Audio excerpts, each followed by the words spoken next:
के दिन इस धरा पे माता सरस्वती का प्रकट्य हुआ। तो उसकी 4 भुजाएं हैं, 4 भुजाएं माता की।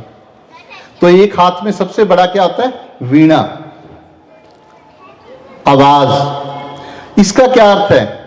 इसका यह अर्थ है कि इस संसार को बनाने वाली, चलाने वाली जो जीवंत चेतनता है वो वीणा में है, आवाज में।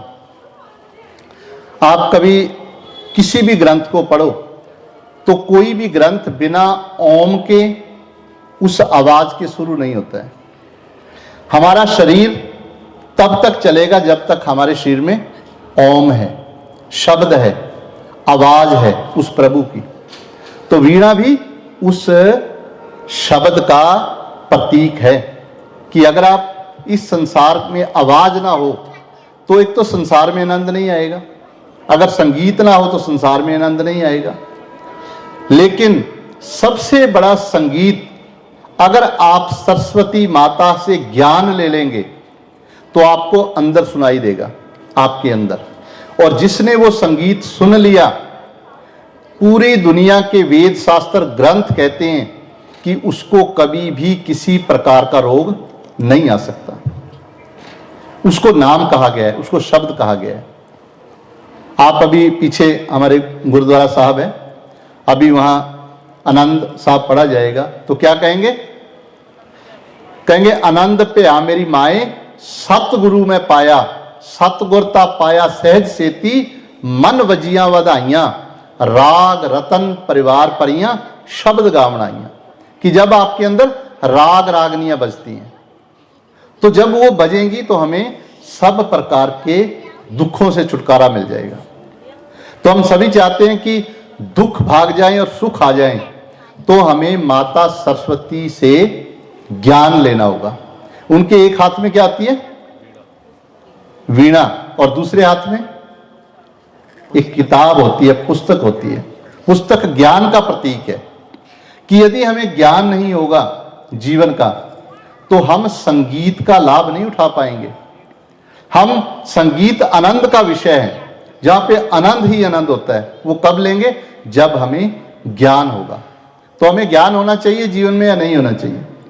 अगर हम सरस्वती माता की 4 भुजाएं हैं, किसी भी स्त्री की 4 भुजाएं नहीं होती हैं।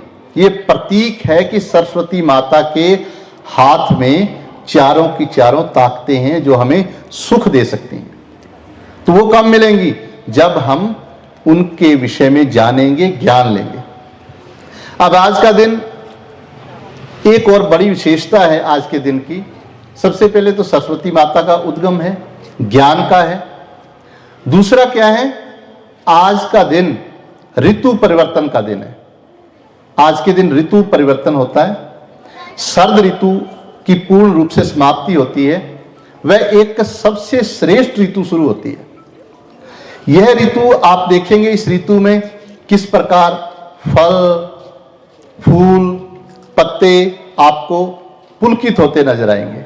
आपको दिखेगा कि सब हर्षित हो रहे हैं, सब खुश हो रहे हैं। वातावरण में अलग तरह की सुगंधी, अलग तरह का आनंद आ रहा है। क्यों आ रहा है? क्योंकि ये वातावरण इंतजार कर रहा है कि कब ये जो वनस्पति है ये परिपक्व होकर हमें अन्न और खाद्य पदार्थ प्रदान करेगी, जिससे जीवन चलेगा। तो उसका इंतजार जब करते हैं, जैसे हम अपने बच्चों की जब विवाह करते हैं तो विवाह से कुछ दिन पहले बहुत अच्छा माहौल बनता है घर में। इसी प्रकार जब ये परिपक्व हो रहा है सब कुछ, उससे पहले जो आनंद की एक परिकल्पना, आनंद का एक दृश्य, आनंद का एक माहौल बना, उस माहौल को भी सरस्वती के रूप में पूजा जाता है। आप अगर गहराई से सनातन को जानते हैं तो आज के दिन से ही होली का पर्व शुरू हो जाता है।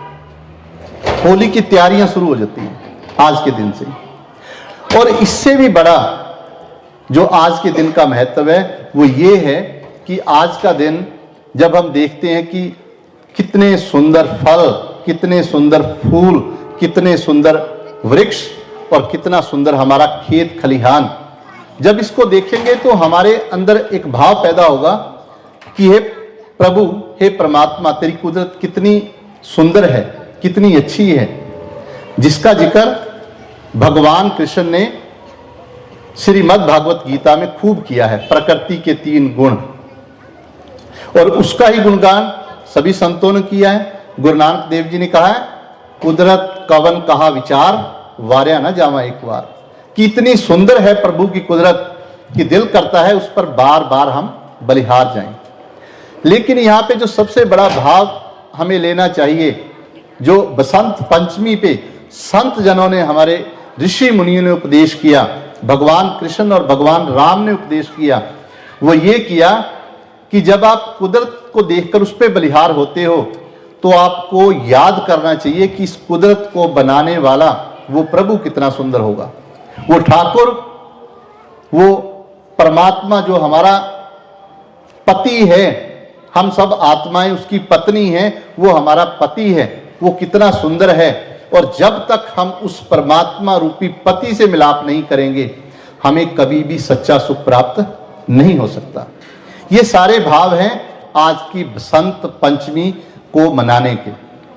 अगर हम कुदरत से प्यार नहीं करते हैं, अगर हम ज्ञान नहीं लेते हैं, और अगर प्रभु से प्यार नहीं करते हैं, तो हमें बसंत पंचमी से कोई लाभ नहीं होने वाला।